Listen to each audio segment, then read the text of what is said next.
meados do século XIX, o trânsito de São Luís era por meio dos trilhos. Foram os bondes o primeiro sistema de transporte da capital maranhense, mas também foi a desativação deles um dos pontos que já revelavam uma outra cara da cidade.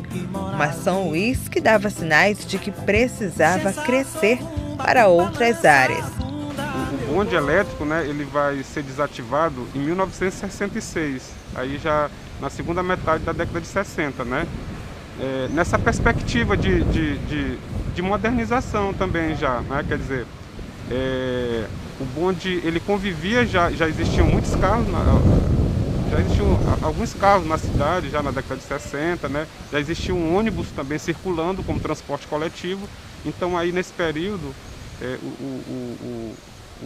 o bonde ele convivia com transportes coletivos como o ônibus já mais moderno, até que em 66 o prefeito da época resolveu desativar, alegando, enfim, como se o bonde estivesse atrapalhando já esse novo trânsito da cidade.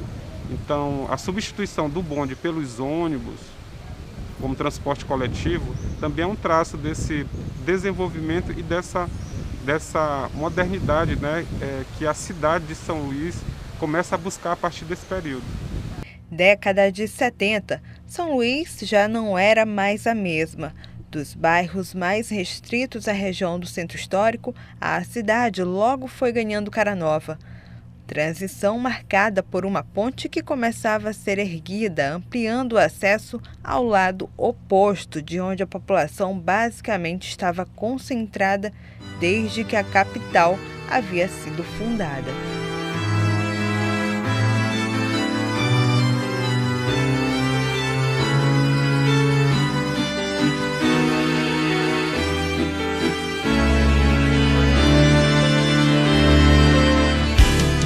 Nessa fase que São Luís vai experimentar novas possibilidades do crescimento urbano e também habitacionais. A construção da ponte foi uma espécie de passagem simbólica para o futuro que estava sendo construído na história da capital maranhense. Novos bairros e conjuntos surgem desse lado, uma nova cidade do outro lado da ponte, com um movimento de transição que vai se consolidar nas décadas de 80 e 90. O processo foi mais acelerado a partir de 1970, exatamente porque tivemos alguns fatores de crescimento, como a construção da ponte do São Francisco, que viabilizou a apropriação para a cidade do setor norte, que inclui São Francisco, Ponta da Areia, o Calhau, na direção, passando pelo Renascença, e culminou no dinamismo, induzindo a ocupação a partir dos usos residenciais e comerciais. Há 51 anos, o seu João chegou à capital para trabalhar e foi no São Francisco que o aposentado de 79 anos buscou moradia. Na época, não existia praticamente nada na região, a não ser mangue. Aí a gente tinha uma casa ali na beira da maré, depois que eles entulharam, eles indenizaram, a gente comprou uma ali na Rua 7 e hoje em dia eu moro na Rua 10, que é aqui, essa rua aqui exatamente onde era o manguezal. Aqui o movimento era diferente, São Francisco era pequeno, aí foi crescendo, entulharam essa ilhinha, esse manguezal todinho aí, a ilhinha cresceu, porque a gente tem gente em quantidade. A cidade ficou grande. Eu estava contando para minha filha, ainda agora que minha filha aqui fazia dó a gente olhar tanto caranguejo morto, quando eles entulharam esse manguezal, tapou os buracos dos caranguejos, eles morreram tudo. Isso aí era Bahia, era manguezal. E foi como um salto que São Luís disparou no crescimento para o setor norte. Então, com a ponte, vai permitir que a cidade se desenvolva do ponto de vista urbano para o outro lado da margem do Rio Anil, para o lado esquerdo da margem do Rio Anil, surgindo aí novos bairros, novos conjuntos habitacionais, como o São Francisco, o Renascença, o Calhau, e aí a gente também vai perceber uma característica, que a elite ludovicense, que antes habitava no centro, ou então em bairros próximo ali do centro, como o Apicum, A partir aí da década de 70, né? E depois esse processo vai se consolidar na década de 80 e na década de 90, ela vai se deslocar para o outro lado da ponte, para esses bairros como o São Francisco, depois o Renascença e o Calhau. E até hoje você percebe, né, esse movimento contínuo de expansão, né? Quer dizer, hoje também já existem novas áreas, né, de moradia de uma elite mais favorecida, né, como a própria Ponta da Areia, que é chamada de Península, né, Ponta da Areia. Então você observa que a cidade cresce, né, a dinâmica social vai mudando, a elite também vai se deslocando, né, vão surgindo também com esse desenvolvimento todo que São Luís teve, né. São Luís hoje, segundo dados do IBGE recente, já tem mais de 1 milhão de habitantes, quase 1,5 milhão de habitantes. Que ele fosse crescendo devagarinho, mas quando cresceu foi de vez. Depois que não olharam esse manguezal aí, essa cidade ficou enorme. São Francisco era pequenininho. A região desse lado da ponte ainda concentra a maior parte da elite ludovicense e não para de crescer, mais recente com a expansão da península. Apesar do desenvolvimento, alguns contrastes revelam as desigualdades nas moradias, mesmo em área nobre. A cidade capitalista, ela vai revelar, de um lado, uma série de benesses, né, referentes ao avanço da sociedade.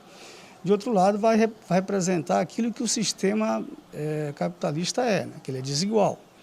Né, e essa desigualdade vai aparecer quando você vai analisar as áreas residenciais ou um determinado bairro. Né. A primeira questão é que com isso vai aparecer a contradição do próprio sistema, né? Que por ser desigual ele vai proporcionar para um pequeno grupo de pessoas condições mais acima, enquanto deixa uma maioria, né, em condições de dificuldade. E na área residencial isso vai aparecer, né, porque você, se não consegue participar do sistema oficial, né, de habitação, que inclui o público e particular, a partir dos critérios que são exigidos, você vai ter que morar em algum lugar, né? Alugando um barraco, alugando uma kitnet, ou produzindo sua própria área residencial através de palafitas, áreas de ocupações, né? Ou como em São Luís é muito conhecido, a área de invasão.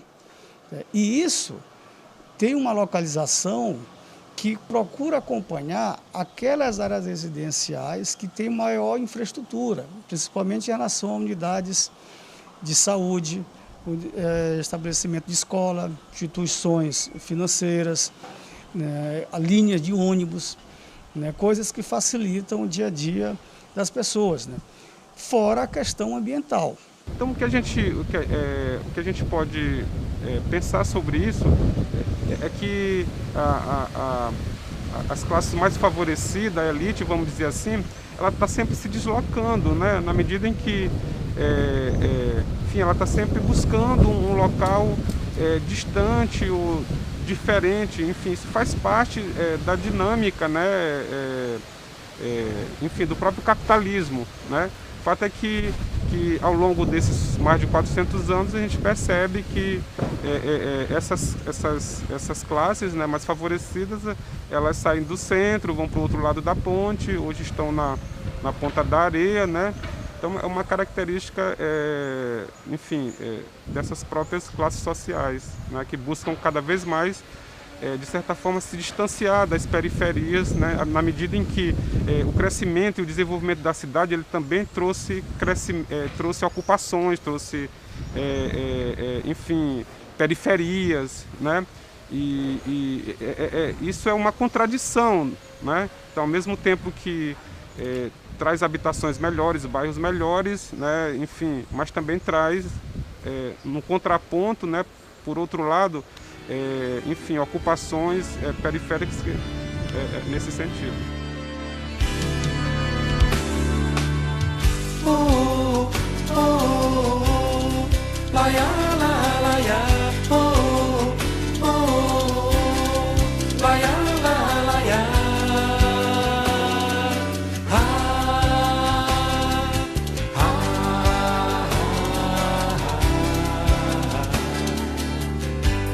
que horizonte. se refletir. Outro dia me disseram que o amor nasceu aqui.